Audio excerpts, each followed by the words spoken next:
Hello, congregation, and those who are watching that are not a part of the congregation. We are so excited to have you here for this week's podcast.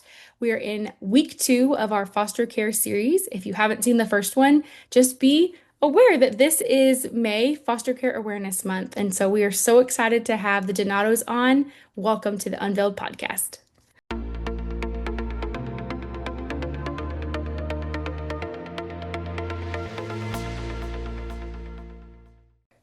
Okay, so before we get started, Stephen and Leanne, we are going to do a quick prayer. So let's pray this in. Sure.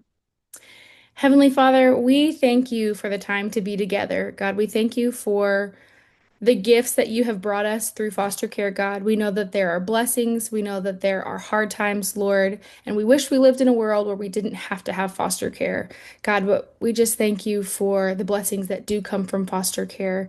And Lord, I just thank you for the Donatos that they were willing to open their home and open their hearts, Lord, and for their story that unfolded. I pray that you would speak through us in the next hour or so, Lord, as we tell their story. And we just thank you for all that you've given us today. In your most precious name, we pray. Amen. Amen. All right, guys. So if you have not met the Donatos before, they are lovely and wonderful, and we love them so much. And they have y'all's story is not just foster care. Your story is amazing. Like anywhere you go, you have several chapters to your story, and they're all amazing. But today we're focusing on foster care. So why don't y'all take it away and just kind of tell us where you started with foster care? Well, we had a biological son in 2007. We have Gage, who is fixing to be 18 years old on May 22nd. Yay. Um, so we always known we wanted more kids, but I am a type 1 diabetic. I have some medical things that are going on. So we decided that it would be through time we'd do adoption or fostering or something of that sort. We touched base twice in our marriage after having Gage and connected with agencies in a couple of different of our duty stations when Stephen was in the Army. But we went to orientations and it never seemed to be the perfect timing. We got back here to the New Braunfels area, moved here in 2020, and I started praying about having moving forward and possibly adding to our family. And all the signs that God sent me personally were foster care. Mm, I came across some very clear signs of move forward. For example, I received a welcome baby package in the mail addressed to me at my home address. At the time, Gage was 15 years old.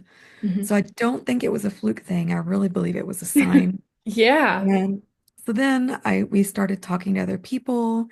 Miss Kathy Clark had come to me at one of our Palms in the Park and just out of nowhere told me about her adoption of her son. Hmm. There was another adoption sign. And then I told Stephen, hey, I'm getting these strange signs. I feel like they're from God. Why don't you get on this with me and say prayer too? And he was on board as well, but we just weren't quite sure yet. So Right. he prayed and one day dropped me off at the church to do some volunteer work. And there was Mallory's very first placement, Allie, in the arms of Miss Kalinda. Uh-huh. And I just thought, oh my gosh, here we are. Well, he came back, he had jury duty, came back to pick me up that afternoon and said, well, guess what my jury duty was? And I said, what? And he said, you'll never believe it. A CPS case where mom was trying to get custody of her children back. And I thought, okay. Whoa. So we reached out to an agency locally, um, went, got our list. We were amped. We were ready to go. Everything was on Zoom. Mm, We started the process of all of our classes, courses, everything was done. We got down to the very last step. And this is where our foster story differs from others. mhm, I am completely blind. For those of you church members that are not aware, completely blind from diabetic retinopathy. But I get around. I have a great support system, a great family. And I'd been open from the agency from the get-go. They Hmm. said nothing will be an issue. We got down to our very last step, which was our home study, and it went to the licensed agent of the particular agency, and she declined our foster care licensing Mm. on account of my being completely blind. She said it was a state requirement that I would never be able to be left alone with a foster child without a sighted person at all times. Mm. I didn't know what to do. I was discouraged. I feel like I hit a brick wall. Hmm. I began to pray. I cried. I was very upset. Uh, Hmm. Me and Stephen actually went to Pastor T. We spoke to Pastor Patrick, who was the youth director at the time. They kind of got with us, and Pastor T let me look from a different light. She said, "Look, why are they doing this? Why are they discouraged?" And I said, "Because they don't know me." And she said, "Exactly." And Hmm. I was like, "Oh." And she said, "And what is their main goal?" And I said, "The safety of the child." And I said, "You're right." You're right. So I began praying a lot, a lot, a lot.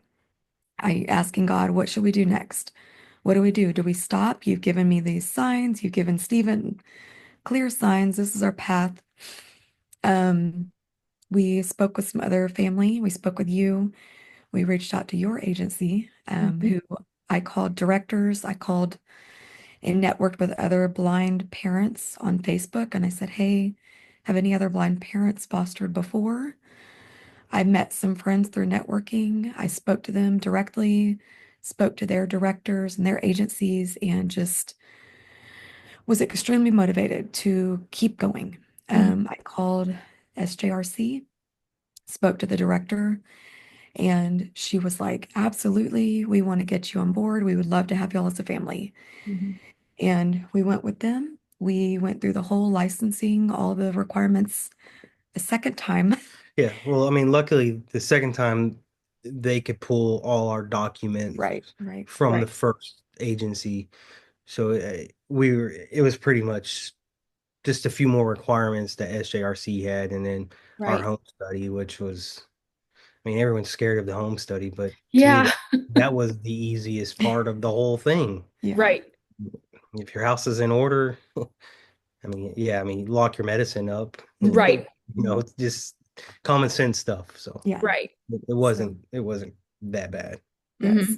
Hmm. So we finally got licensed. And then a couple of weeks later, we started to receive calls. I believe we received two calls Yeah, two or three. for infants. We wanted to do infants because through networking, I found from other blind foster moms that it's much better to start with children that are infants, where if you're visually impaired or have a disability, you learn straight from the doctor their disabilities rather than getting cases from CPS where the medical history and the trauma and things can be distorted, um, not always together. Right. No, so That's as often the my case if you're not mom, getting a child, sorry to interrupt you, but right. if you're not getting a child straight from delivery at the hospital where you get that physical discharge paperwork that tells you exactly what happens, there are so many unknowns. I mean, just even little things. We had a placement who we thought the birthday was one date. Well, it turns out after talking to several different people in the process, we had the wrong birth date. Everybody had the wrong birth date.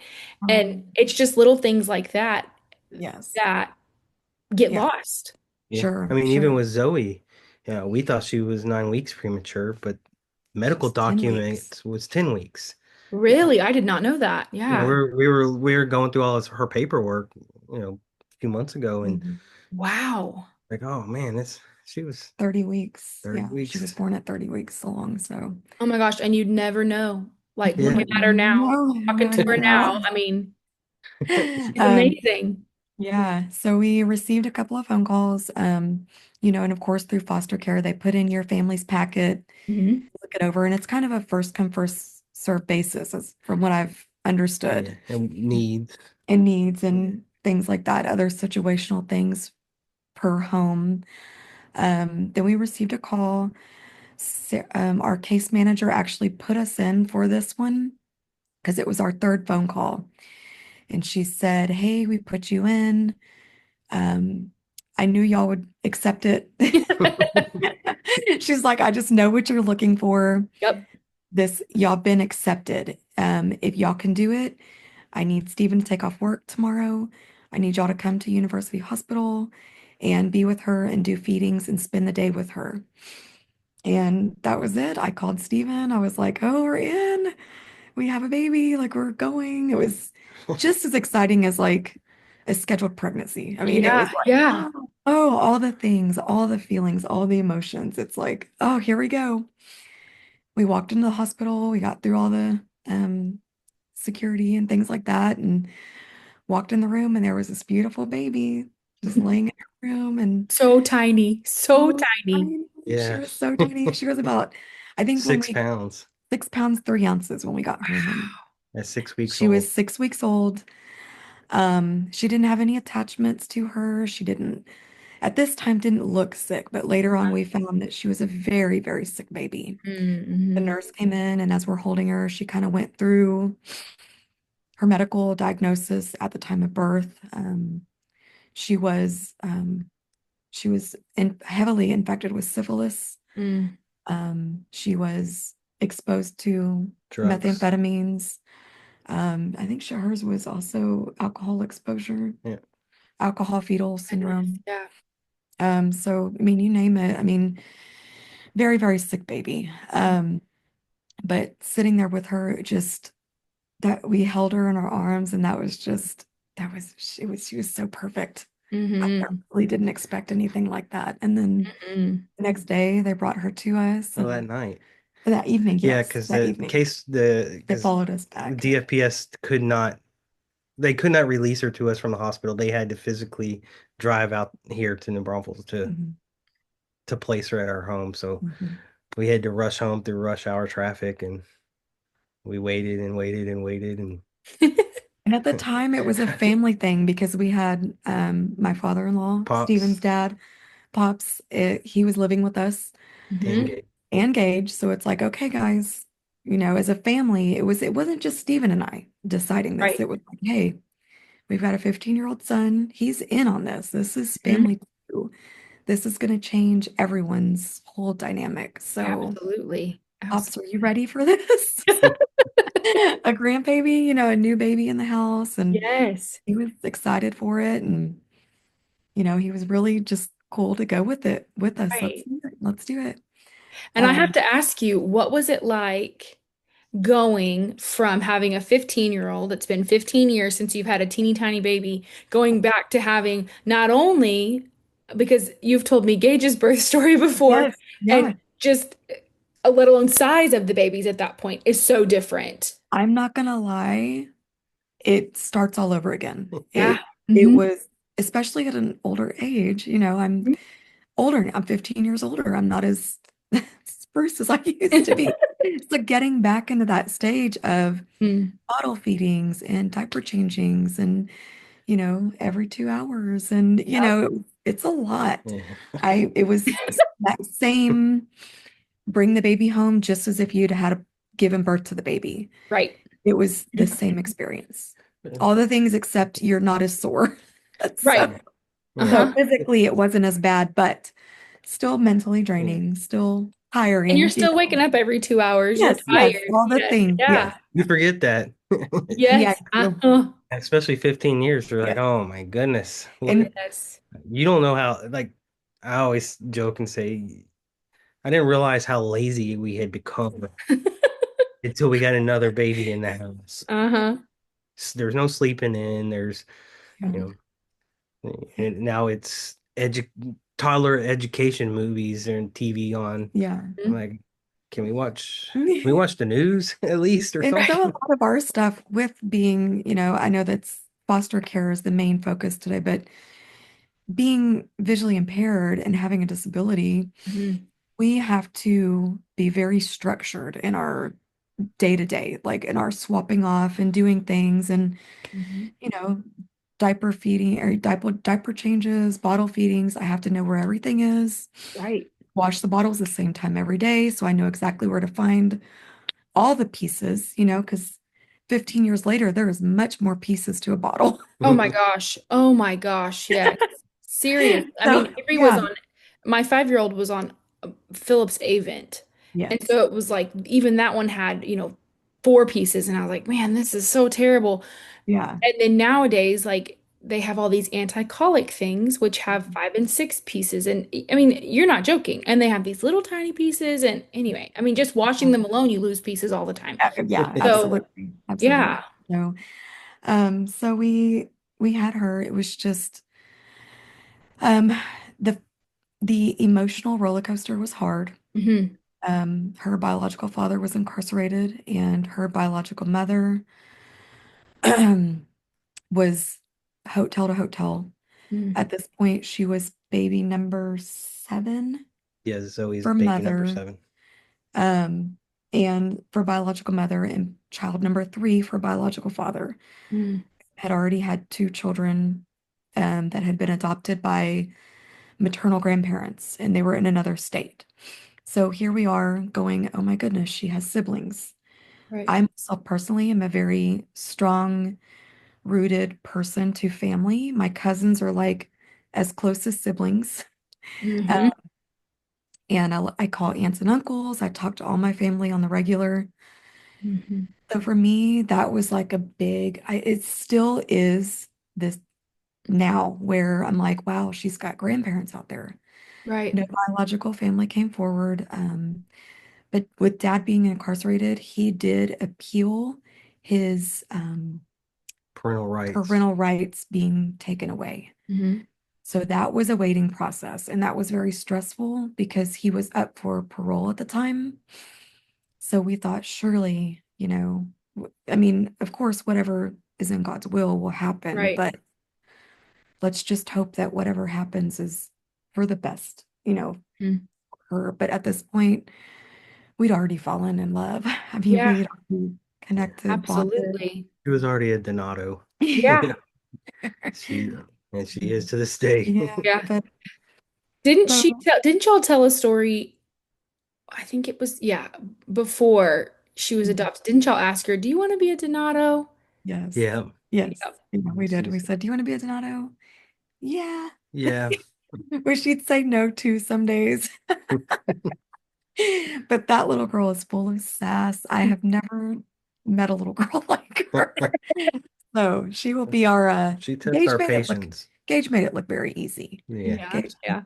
parenting look like we could have 20 of them. But But we originally, to go back, we originally went in just to adopt. We mhm, did not want I to don't think I knew foster. that. Hmm. Yeah, mhm, we didn't, because it's good that we're doing this because now we know, because you hear the horror stories of Hmm. fostering, Absolutely. and uh, we didn't want to do that. But when you're going through all these classes and you're meeting other foster parents, you mhm. see the good outweighs the bad in, Hmm. of every situation. And I was like, let's foster to adopt. Uh-huh. Yeah. If it, as emotional as it is, it should be emotional for the foster Mhm. family. Hmm. If that child's with us for 3 days, 2 years, at least in our mind and in our hearts, that child was in a loving home, and that will be imprinted on them for the rest of their life, Yeah. whether they know who we are or not. They will Right. know that the Donatos were here for that. Hmm. We're here for me, and they have a safe place. Well, I had a friend that I Right. met in the military when Stephen was still enlisted in the Army. And she said she and her mother used to foster teenage girls. Mm. And she told me horror stories. This is what they would do this, they would do that. And then some of them would come to them and wouldn't have clothes. And they'd say, okay, well, we're going to go shopping. Y'all get this much money from the state. We'd like to take y'all to pick out clothes. And they were like, wow, we've never done that before. And I said, wow, wasn't that hard to do? And she said, you know what? This always stuck with me. Hmm. She said, if we could give them 3 weeks of the best 3 weeks of their whole lives, Mm. that's all they got was 3 weeks of greatness, that would be a treasure to us, Yeah. an honor to us. And I thought, that burned really deep in my soul. Like Yeah, that's the perfect example of a good foster home, a good foster absolutely. good kind of thing to go by, a good theory and Mhm. concept. Yeah, I So guess we were just lucky that both our placements that we have gotten, we haven't gotten to our second number placement two. yet, is Surprise. Yeah. yeah. Okay. So along with our foster story, so we have Zoe. She is 14 months old at this point. She is growing. She's healthy. We've been to all the visits, all the things, all the paperwork's being done. We were almost to adoption. We were almost to Right, y'all adoption. hadn't fully adopted yet at all. Y'all were No. still going through the Mm-mm. process. Because Yeah. can I back you up a second? Sure. Um, because you and I kind of understand. I mean, sometimes I think I understand the lingo and everything that's going on, and then something throws me for a loop because no case is the same. Oh, Um, yeah. but back up if you don't mind for me. So you went through like parents' rights were terminated, Hmm. and then dad appeals. And I remember talking to you after that happened, and first of all, I was amazed because even being a foster parent myself, would have been a wreck. I mean, just because how long had y'all had Zoe at the time when you saw dad jump on this Zoom and was ready to appeal? Dad jumped on At the very at last, the last hearing, Yes. Mhm. the the parental the termination of parental termination, rights. yeah, the Yeah. Right. TPR, whatever it's called. Was Um, that a shock to you? Like to see Yes. there he yes, is. Absolutely. yeah, Yes. like he was on a Zoom because he was in jail or in Yep. prison, and I was like, oh my goodness. I mean, he was telling his story, but the judge was like, best interest of this child, Right. we're still terminating. And then that's when the he appealed it, and Mhm. that's 90 days. That's another 90 days you gotta wait. Yeah. Yes. And then Yeah. once that appeal's done, then you have to wait, what, another 30, 45 Mhm. days for Mhm. a court date. 45 days. Yeah. Mm. So Man. it was a long And it was time. trial and tribulation because as a Christian family, you have to know that people can change. And we at this Right. point did not know biological mother or biological father. Mother had been on 2 Zooms for Yeah. court, but was not, I just But wasn't really it like, was more check the block. didn't seem like I'll she was show up to court. involved, But yeah. didn't Right. seem interested in Mhm. taking placement. And that's just, but we have friends and we have people that we've spoken to that have had backgrounds that weren't so great and they have changed. Right. So it's all prayer. I mean, it is all you, I feel like to be a foster family, to be a good foster family, you have to have Christ in your life because Mhm. he is who you're going to cry to at nights. He is who you're going to turn to, who you're going to talk to, Right. who you're going to want to curse on those times you just Yes. feel like this Yes. really, really eating me up inside. Hmm. And that's what we had to do because we couldn't look at this father pleading that he was taking these courses and he wanted what was best for his daughter Hmm. because we didn't know him. We didn't Right. know him to judge him. So all you can do is what I call stay in your lane, Mm. a foster parent. You have to know what you're there for and know that you have no control over the outside boundaries, the outside stipulations, and the choices that the courts make. Right. And just pray that God watches over these children and does put them and is with the Mhm. judge as she makes these decisions Right. and does it wholeheartedly.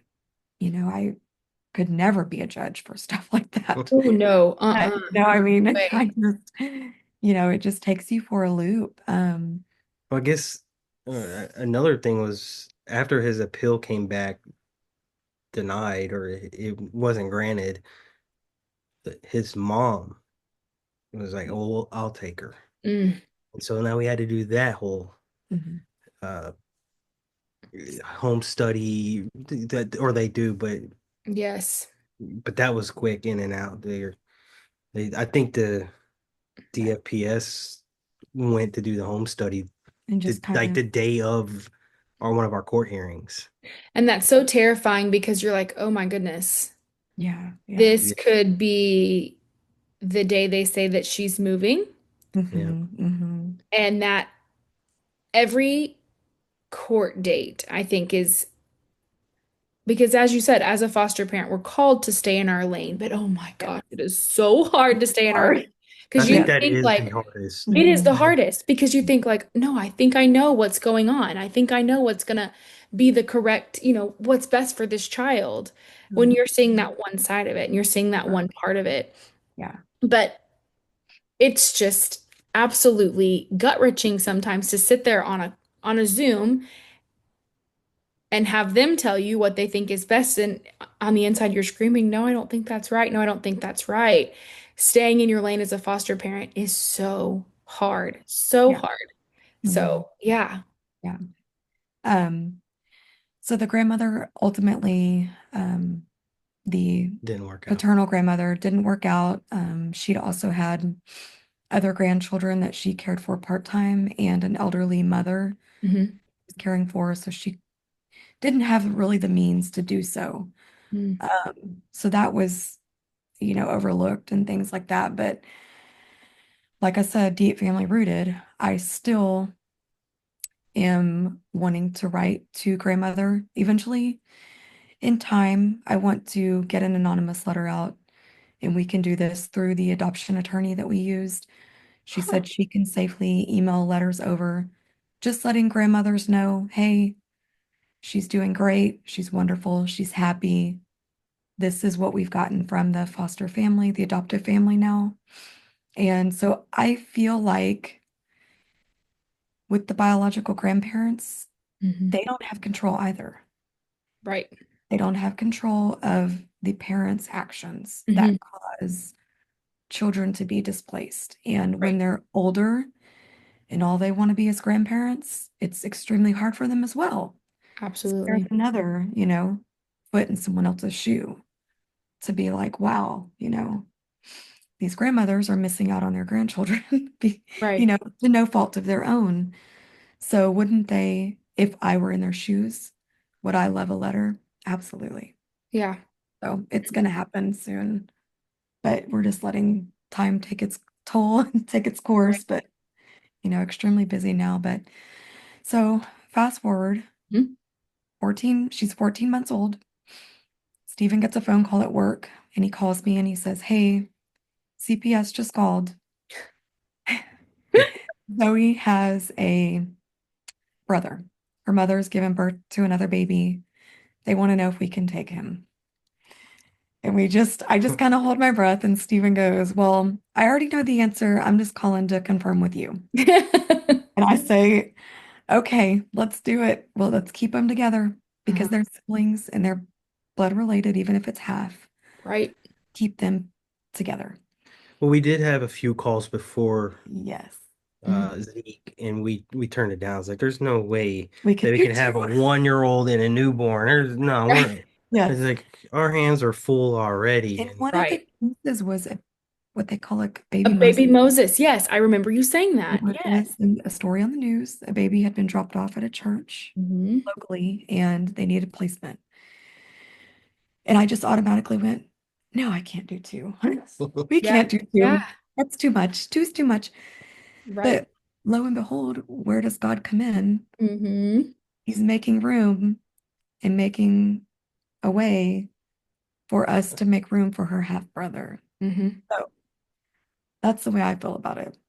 So me and Stephen decide on the phone before we get off that he's going to come home and we're going to buy a minivan. still haven't. And we're going to load up, Uh-huh. we're going to figure it out. This is what we're going to do. And we received Zeke at 10 days old. They brought him from the hospital. He needed no visit, like Zoe did, because they were born at different hospitals, so different requirements, I guess, Hmm. for each placement. But he was Um, born with the same, same health, but he was full term. He was full term. He was Interesting.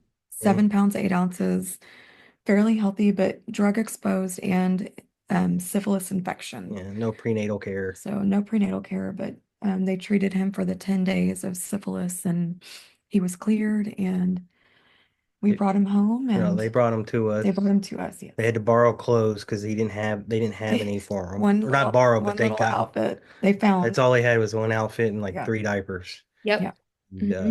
Sounds about right. yeah, that would, yeah. And like you say, in a car seat that you're wondering if it's straight. Oh gosh, yes.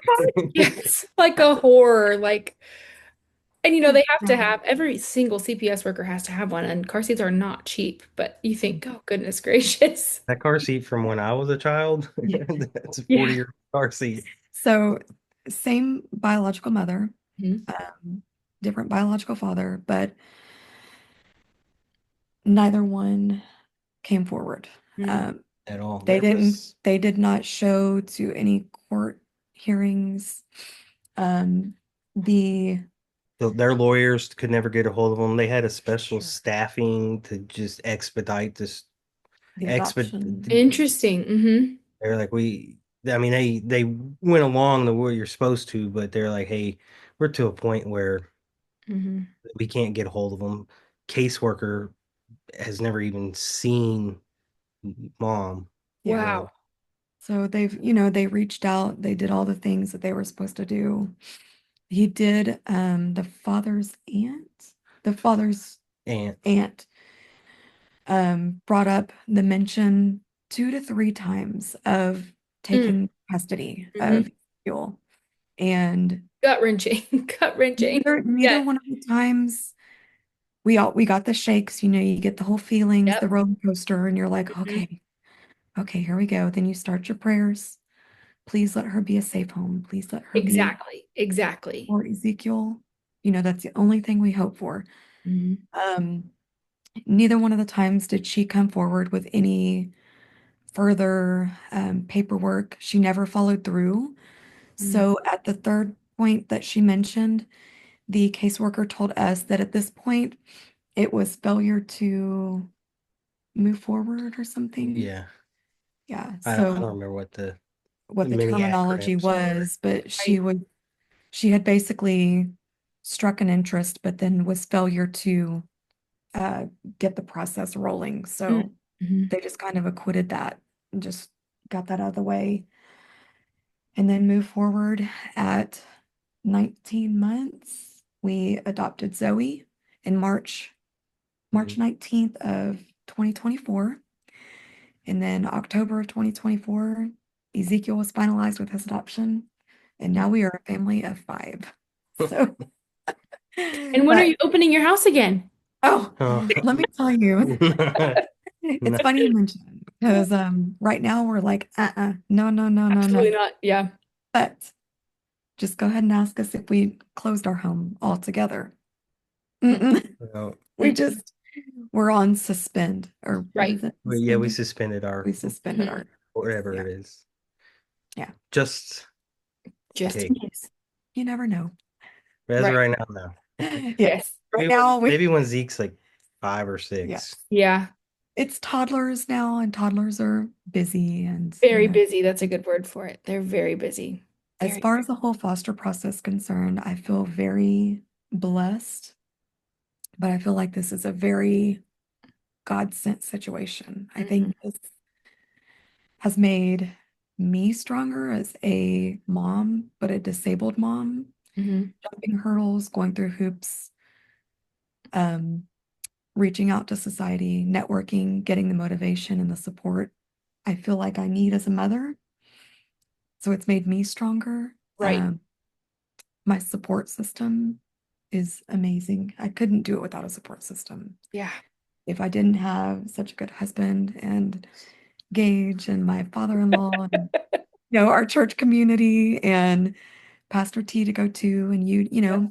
other foster families to correspond Mhm. with, I don't know if I could do it. Steven, I want to ask you a question real fast because if you talk to people who are foster families, there's typically two answers when you ask, like, What did the dad think? Did foster dad was usually in most cases foster dad is not the one who brings up the idea of fostering, right? It's usually the woman. Um, and so I want to know what was that like for you? Did Leanne come to you and say, "Hey, I think we should foster," and your thought was like, "Absolutely not, we're running for the hills"? Or did you go to Leanne? Who was the first to bring up fostering, and what were your thoughts at the first initial talking about fostering? Uh, I think it was really mutual. Uh-huh. When we after Gage was born, we we've always said, "Hey, well, let's adopt. We can Yeah. always adopt. There's always a child." Mhm. And then it just military when deployments always gone. It just didn't seem right. Right. And then when um, we moved here, and Leanne was getting these signs, and then I went to that jury duty and stuff. Yeah. Um, and Leanne's like, "Hey, you just turned 40. We're not getting any younger. Are you on board?" And I was like, "Absolutely." I didn't really have hesitation Mhm. to do it. I always just thought the timing wasn't right. But Right. looking back, I think the timing. I think we could have done it any time along the way. It was just we needed to take that jump. Yeah.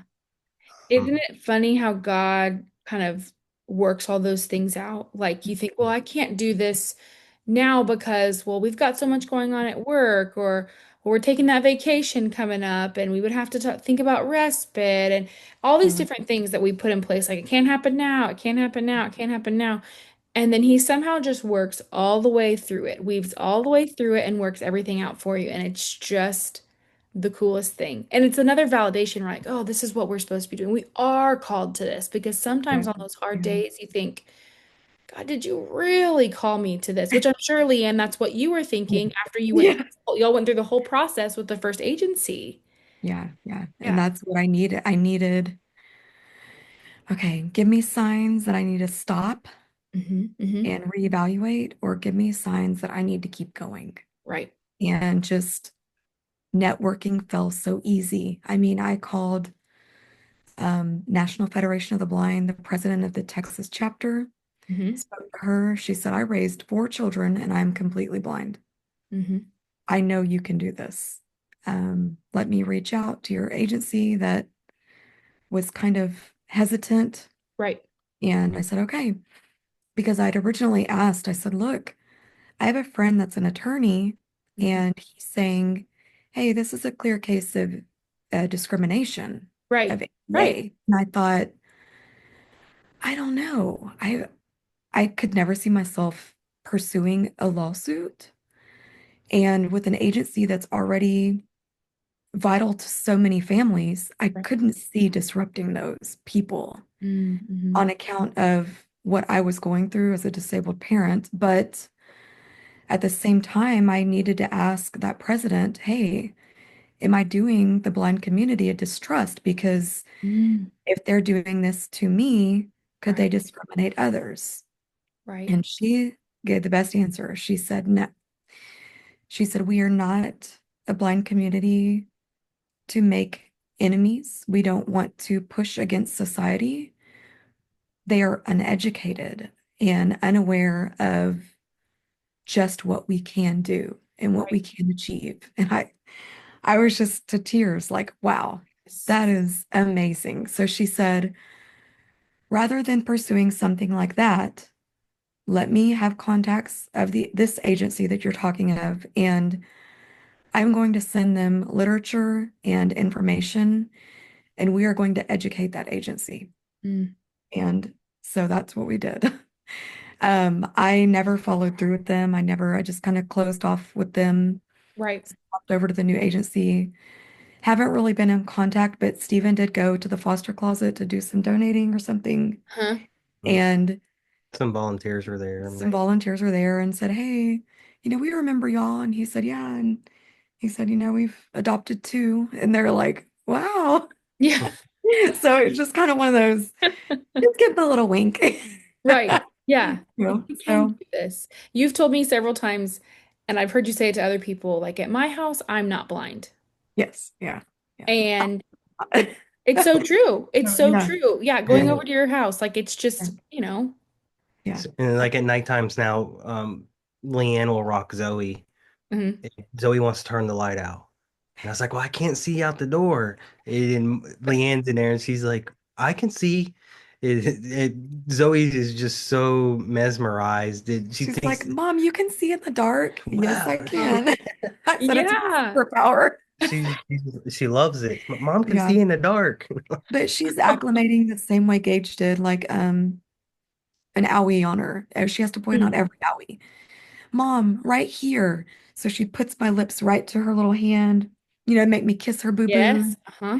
And she's like, right here. And she knows she has to put my hand right on it, Right. or put things in my hand where I can feel. So kids really acclimate to it. Some Uh-huh. do, and others are just don't really realize it all, but Right. Yeah, Zeke she's is getting it. starting Yeah. to Yeah. understand too that To realize. Yeah. mom can't Yeah. see. So, Which is, I mean, for both of them, it's good, and then it's also bad because, yeah, Right. who's been climbing on top of the sofa? yes. Yes. Yeah. So, Right. Yeah, but Right. it's been a great experience for us. And like I said, I think God really put us here. He really gave us a purpose. And I think some days, what if I didn't have the two littles? Oh, I hmm. hadn't gone through that. We hadn't gone through that as a family. What would we be doing? I said I would be pretty bored. Yeah. wouldn't They change it just for the fill us. world. They fill our hearts. They fill our home. It is extremely loud, but we wouldn't trade it for anything. I mean, nothing at Right. all. No, Yeah. So, I mean, Right. just a blessing. Beautiful story. Two beautiful stories. Yeah. That's just kind of I don't know. It's just funny the way that you said, like, oh, we said no to calls after Zoe. Like, no, we could never do two. Yeah. But God knew how important that family bond is Yes. Yeah. in y'all's hearts. Yeah. And, what if y'all had closed your home there Sure. and not, you just the Yeah. things that you think about and go, gosh, if like you said, if what if we had never done this? Yeah. It's just You crazy know, to think about. I think with adoption too, yes, we're done fostering at the moment. Hmm. And with the adoption, even though there's adoption and they're a part of our family, Hmm. there are still avenues to think about. Both of them have siblings, Hmm. and there's a lot of social media connection now. Yeah. And what I pray for is that one day when they're ready to reach out to bio family, bio mom and dad, that maybe mom and dad have straightened up enough Mm. to Hmm. give us all something for them to look forward to, Mm. Yeah. because it's going to happen. yeah, They're going to be curious. They're going to want to Yeah. know where they came from, who was mom, who was dad. I Right. just did ancestry myself, the Yeah. DNA testing, and it's just amazing, the things that you can find. And so to prepare your heart for that and say, Right. okay, well, she's almost 3 years old, so rocking her at night, I tell her her adoption story. I Mm. know that a friend of ours had done a storybook and made an adoption story for their daughter that was adopted. And That's so cool. for Zoe, I didn't write the story, but I tell her, I Uh-huh. say, there was a couple that was waiting on another baby and, stuff Oh, like that. And I'm yes. like, she was born to a lady that couldn't raise her baby. So they needed a family for her. And just, we roll with it like that. And I just kind of tell her, because I want to be open, Absolutely. really open, and let her know you were adopted and Zeke was adopted and we love y'all. And, all the things, being open to them is very important. So us too. And how So, awesome a gift, though, that you are open to them. It's not something that will be something they have to be worried about telling you when they're sure, older. sure. Oh, we're yeah. worried to tell mom and dad that we'd like to go find bio mom and just meet her. Y'all are Yes. open to that. And regardless of how that goes, Hmm. what a blessing that they have each other Sure. Yeah. always.